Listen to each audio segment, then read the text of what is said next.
மும்மொழி கொள்கையை ஏற்க மாட்டோம் என சட்டசபையில் முதலமைச்சர் ஸ்டாலின் தெரிவித்துள்ளார்.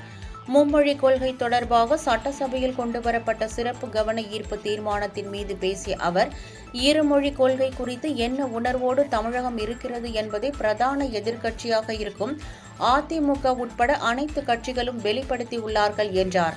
இருமொழி கொள்கையில் உறுதியாக உள்ளோம். தமிழும் ஆங்கிலமும் தான் தமிழ்நாட்டினுடைய இருமொழி கொள்கை, அதில் எந்த மாற்றமும் இல்லை என்றார். நிதி தரவில்லை என இன மானத்தை அடைமானம் வைத்து வெகுமானம் பெறும் கொத்தடிமைகள் நாங்கள் அல்ல. இது பண பிரச்சினை அல்ல, இன பிரச்சினை என்றும், தடை கற்கள் உண்டென்றால் அதை உடைத்தெறியும் தடந்தோல் உண்டென்று சொல்லும் ஆட்சி இதுவென்றும் கூறினார்.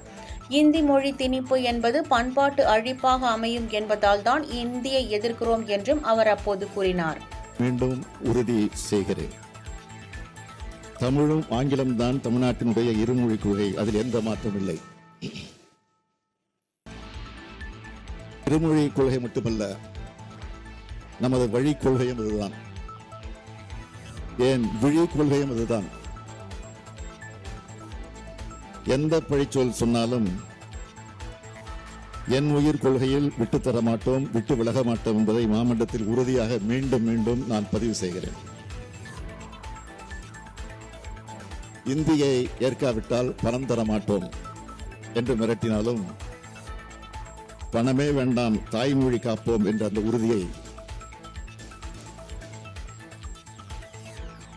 நான் பல்லாயிரக்கணக்கான ஆசிரியர் பெருமக்கள் முன்னிலையில் விருத்தாசலத்தில் நடைபெற்ற பெற்றோராசிரியர் கழக மாநாட்டில் குறிப்பிட்டு காட்டியிருக்கிறேன். 2000 கோடி என்ன 10,000 கோடி கொடுத்தாலும் மும்மொழி திட்டத்தை ஏற்க மாட்டோம் என்று குறிப்பிட்டேன். மீண்டும் சொல்கிறேன், இது பண பிரச்சனை அல்ல, நம் இன பிரச்சனை. நாம் தமிழை, தமிழினத்தை, தமிழ்நாட்டு மாணவ கண்மணிகளை, இளைய சமுதாயத்தை காக்கக்கூடிய பிரச்சனை.